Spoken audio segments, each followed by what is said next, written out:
Hello everyone, welcome. Okay, so आज की video थोड़ी सी लंबी होने वाली है, तो पानी की बॉटल या कुछ खाना पीने का सामान ज़्यादा नहीं, बट कुछ एटलीस्ट पानी की बॉटल साथ लेके बैठना है और बहुत ही आराम से ये वीडियो को देखना है, ठीक है।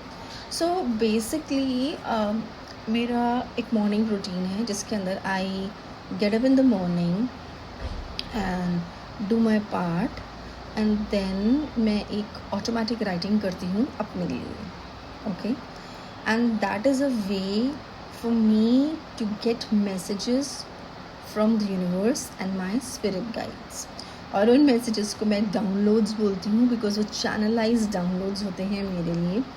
उसका कोई लेना देना नहीं होता मेरी खुद की थिंकिंग से। इट्स लाइक कि आई received information in the form of downloads, जैसे डाउनलोड होता है, राइट। सो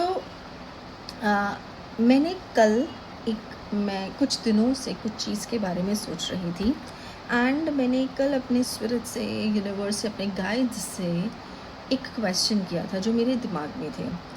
और आज सुबह ड्यूरिंग द चैनलाइजेशन, जब मैं ऑटोमेटिक राइटिंग कर रही थी, I got a channelise message जिसमें मुझे मेरा जवाब मिल गया, ठीक है। So message was about ancestral healing, ठीक है। And I realise this term is very mystical. बहुत कम लोग इस बात को समझ पाते हैं कि एंसेस्ट्रल हीलिंग है क्या चीज़, राइट। बट जितना सुनने में मिस्टिकल लग रहा है या मे बी नया लग रहा है, इट्स एक्चुअली बहुत सिंपल और रिलेटेबल है। सो रेडी हो तो एक वार्निंग है सबके लिए। थोड़ा सा रियलिटी चेक मिलेगा और हो सकता है अपने घर के 2-3 डायलॉग्स, अपने घर के 2-3 सीन आप लोगों को याद आ जाए, ठीक है। So but let me tell you one thing, you might be the term is unpaid therapist of your family. अगर आप अपनी फैमिली के वो अनपेड थेरेपिस्ट हो ना, तो कंग्रेचुलेशंस बिकॉज कभी सोचा है आपने कि मेरे साथ ये अनकन्वेंशनल सी चीज़ें क्यों होती हैं? मैं सबकी अब फ्री थेरेपिस्ट, हीलर क्यों बन जाती हूँ? हाँ, कभी सोचा है? रिलैक्स। हो सकता है कि आप अपनी फैमिली की साइकिल ब्रेकर हो। That's why let's first understand generational curse before cycle breaker and before ancestral healing. All of them are connected, ठीक है। So generational curse, cycle breaker and then आती है ancestral healing. So generational curse क्या होता है? अब generation मतलब पीढ़ी दर पीढ़ी, पीढ़ियाँ, कर्स मतलब श्राप। सो ये इसका नाम सुनते ही कई लोगों को लगेगा यार ये कोई श्राप व्राप की बात हो रही है क्या? नहीं, ये कोई श्राप की बात नहीं हो रही, ना ही ये कोई जनरेशनल कर्सेस लाइक कोई ब्लैक मैजिक टाइप ऑफ चीज़ है। नहीं, ऐसा नहीं है। कभी कभी जनरेशनल कर्स जो होता है वो सिर्फ हमारी जनरेशन्स एक पर्टिकुलर तरह की हैबिट्स को, एक पर्टिकुलर तरह के बिलीफ सिस्टम को फॉलो कर रही होती है। कुछ इनफैक्ट जैसे कोई रीति रिवाज नहीं होते उस तरीके से। अब वो कौन सी चीज़ें हैं जो हम बेसिकली रिपीट कर रहे होते हैं? सो इट्स लाइक जैसे हर फैमिली के कुछ फेवरेट वाले डायलॉग्स होते हैं, जैसे कि लोग क्या कहेंगे बेटा, एडजस्ट करना सीखो बेटा, लड़की हो थोड़ा सहन करो, लड़कियां तो नहीं सहन करती हैं। या फिर यार इस मेंटल हेल्थ को लेके कभी कभी होता है, मेंटल हेल्थ थेरेपी, यार ये क्या नए ज़माने के चोचले हैं। ऐसी चीज़ें सुनने को मिलती हैं बिकॉज बहुत लोगों को सुनते हुए सुना है मैंने। या फिर गवर्नमेंट जॉब मिल गई, अरे यूपीएससी क्लियर हो गया, आईएएस बन गए। या अगर आप पापा का बिजनेस है, अरे पापा का बिजनेस ही तो संभालना है, बस लाइफ सेट है। ऐसे डायलॉग्स। या फिर मतलब कुछ इस तरीके के, यू गेट इट राइट. सो कुछ, आई थिंक ऐसा कुछ सुना सुनाया हर किसी ने कहीं ना कहीं सुना ज़रूर होगा, करेक्ट. और फिर क्या होता है, इन सारी चीज़ों के बीच में एक बच्चा पैदा होता है जो हर बात का रिबेल करता है. मतलब पूछता है यार क्यों, मतलब ये क्यों. और मुझे ऐसा लगता है कि शायद वो बच्चा सबसे ज़्यादा पिटता भी है या कहीं ना उससे, मतलब उसकी फैमिली भी कभी कभी उसको अंडरस्टैंड करने में ना नहीं कर पाती, या उसको खुद को लगता है कि यार मैं फिट नहीं बैठ रहा हूँ कहीं पे, या फिट नहीं बैठ रही हूँ कहीं पे, करेक्ट. पूरी फैमिली इज़ लाइक यार इसके बहुत सवाल होते हैं, इसको मैं हम बोलते हैं यहाँ जाओ, ये यहाँ चला जाता है या चली जाती है. So but I want to tell you what, congratulations again, क्योंकि यही साइकिल ब्रेकर्स के साइन होते हैं. ठीक है, ज़्यादा दूर नहीं जाती मैं, बिकॉज ज़्यादा दूर नहीं जाती, बहुत करीबी एग्जाम्पल लेती हूँ मैं, because I think that is how I have experienced and I can explain you better. ठीक है, so let's say like my नानी, माई दादी सब हाउस वाइफ थे. ठीक है, पूरी लाइफ बड़े बड़े परिवार संभाले, सब लोगों को साथ लेके चले, कभी इसके लिए तो कभी उसके लिए, मतलब हाउसवाइफ होते हुए भी हमेशा काम करती रही. कभी इसको प्लीज़ कर रही हैं, कभी उसको प्लीज़ कर रही हैं, कभी उसकी टेंशन, कभी उसकी, मतलब always busy with doing certain, कुछ कर रही थी, हाउसवाइफ थी. ठीक है, now coming to my mom. मेरी मॉम भी हर सिचुएशन में बहुत स्ट्रॉन्ग बनी रही. She was a working lady, right. वो मतलब रुकती नहीं थी. मैंने तो उनको बचपन से इस चीज़ ये काम करते हुए देखा है. मैंने कभी भी अपनी मदर को बिना काम के नहीं देखा. Literally I have seen my parents like this only, right. नानी, दादी, मॉम, इन सब में मुझे what they told me is resilience, डटे रहना, कि काम करते रहना, इर्रेस्पेक्टिवली आप हाउसवाइफ हो या फिर आप कोई वर्किंग लेडी हो, इससे कोई फ़र्क नहीं पड़ता. Being a lady, what they pass on to me is resilience, काम करते रहना, डटे रहना एंड ऑल दैट. लेकिन बाय द टाइम मुझे ये रियलाइज़ हुआ कि यार स्ट्रॉन्ग होने का मतलब ये थोड़ी है कि खुद रो भी ना पाओ और सबको बोलते रहो मैं संभाल लूँगी, मैं कर लूँगी. नहीं. एंड कि हर बार ये बोलना, मतलब हर बार अपनी खुशी को, अपने ड्रीम्स को बोल दो बेटा अब ना इस जन्म में तो नहीं, अगले जन्म में आना, मैं अगले जन्म में अपना ड्रीम पूरा करूँगी. My mother wanted to publish a book, man. My mother wanted to write. My mother was a healer. जब ये हीलर वर्ड भी नहीं आया था, बट किसी न किसी वजह से, काम करने की वजह से, किसी न किसी वजह से वो नहीं कर पाई. मतलब या फिर आप कभी कभी ऐसा फील करते हो, फिर खुद को इग्नोर करके, मतलब हम लोग क्या बन जाते हैं कि, मतलब व्हाट आई अंडरस्टैंड रियलाइज़ कि स्ट्रॉन्ग होने का मतलब ये भी नहीं है कि सबका कस्टमर केयर बन जाओ और खुद को इग्नोर कर दो. मतलब इग्नोर कर नहीं देते, हो ही जाते हैं, राइट. या I would say last but not the least, it's like अपनी बैटरी 1% पे चलाते रहो और बोलते रहो बस थोड़ा सा काम और, बस थोड़ा सा काम और. ठीक है, तो सी रेजिलियंस एंड सेल्फ सेक्रीफाइस में एक बहुत पतली सी लाइन होती है. And specially Indian women, working, non working, whatever, बचपन से दोनों चीज़ों को सेम समझती हैं. ऐसे नहीं कि उनको डेफिनेशन नहीं आती, कितनी ही पढ़ी लिखे क्यों ना हो, अल्टीमेटली करते वही हैं जो अपने जनरेशन्स को देखा है करते हुए. बुकिश नॉलेज नहीं होती है, क्या एक्सपीरियंस करा, क्या कंडीशनिंग हुई, वो ही आगे फॉलो होता है, राइट. इसलिए मेरी लाइफ में मैंने, मतलब एक ऐसा टाइम आया that I denied a very high paying opportunity and choose किया हीलिंग को. उस टाइम पे भी आई फील सबने सोचा होगा, मे बी डिस्कस किया होगा, बोला भी होगा, यार इसको सिर्फ जॉब पे फोकस करना चाहिए, पागल हो गई है, इतनी अच्छी चीज़ छोड़. इतनी अच्छी चीज़ छोड़ दी, साइकिक होकर, ऐसे चैनलाइज मैसेजेस के थ्रू, टैरो रीडिंग कर कर, इन सब से क्या ही होगा, है ना? बट मैंने अपने आप से कुछ बोला। मैंने बोला कि अब प्रमोशन डेजिग्नेशन की नहीं होगी, अब सोल वाइब्रेट प्रमोट होगा हायर डेजिग्नेशन पे, ठीक है?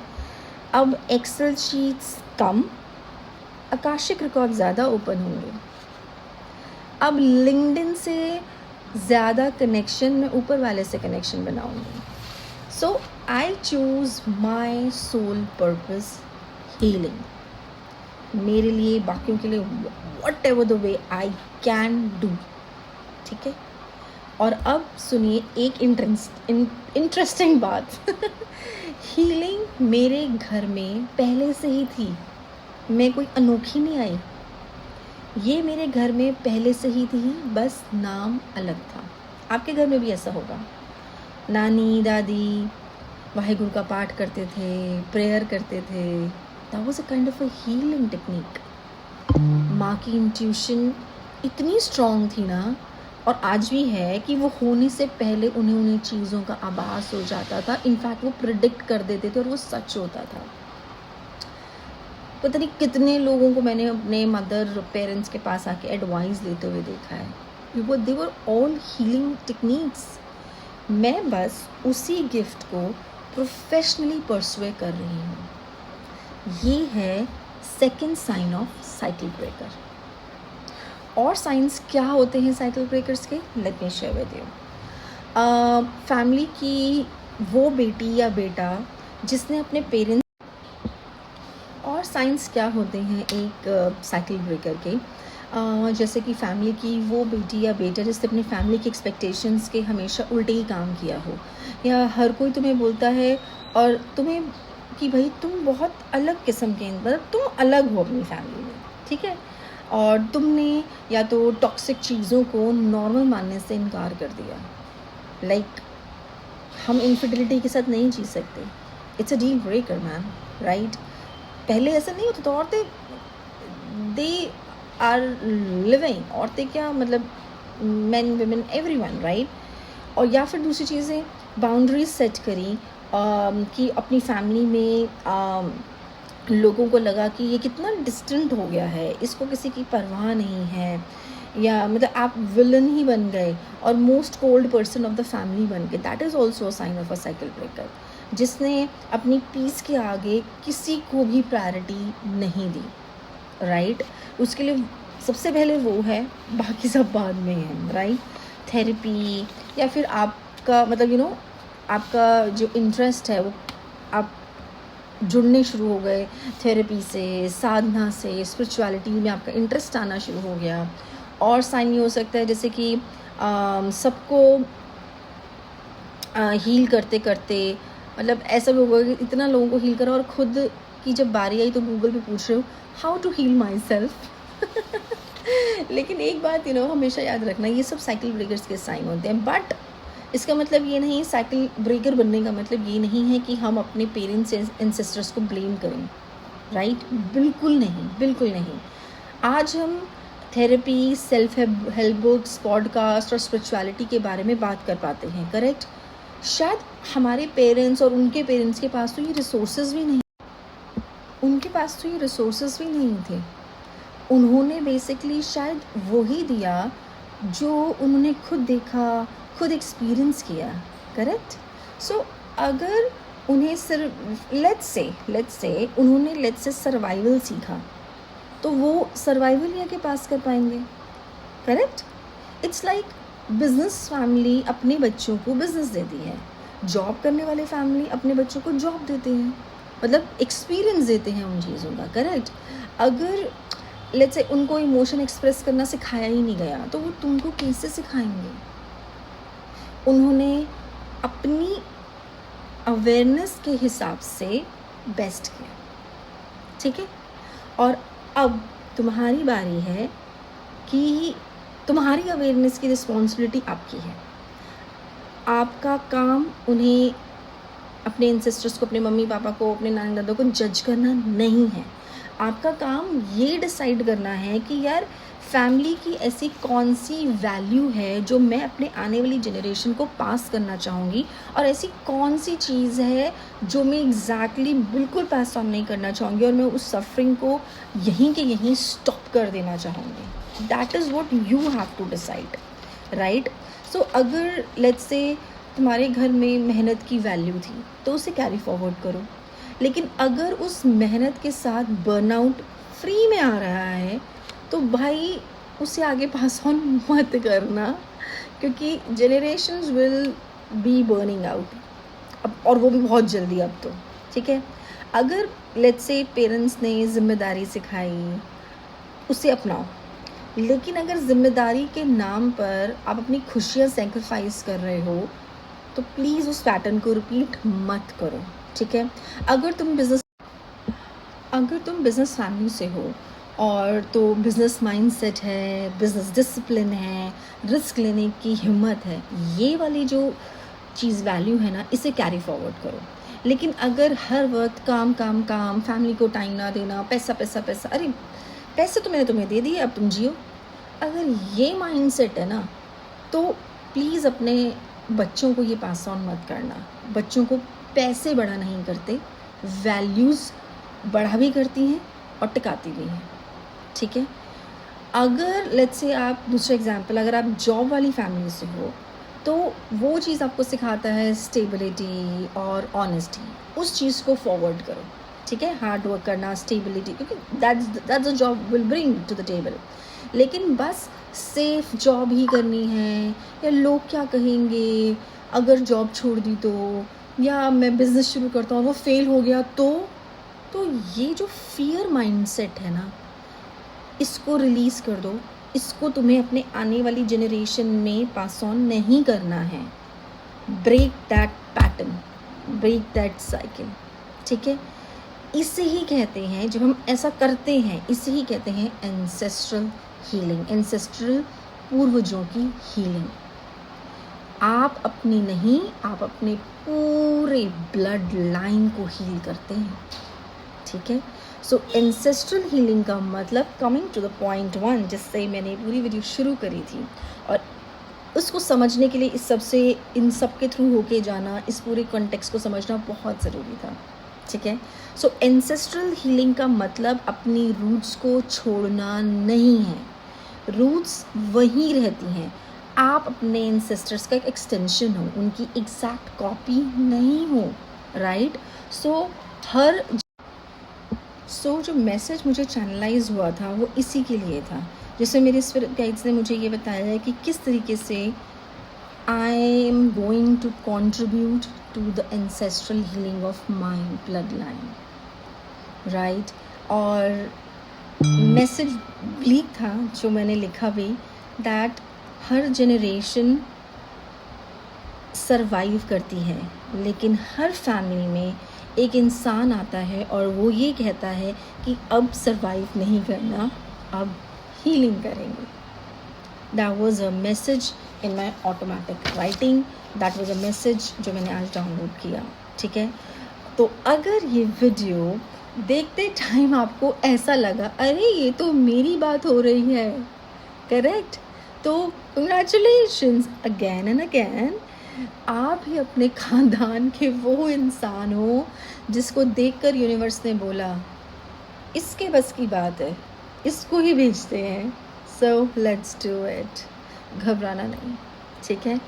एंड कुछ भी समझ में आया हो और आपको चैनलाइज मैसेज से कुछ भी सीखने को मिला हो या कुछ भी अच्छा लगा हो, please share with me, I would love to hear from all of you. Thank you very much for all the patience, love and trust. Thank you.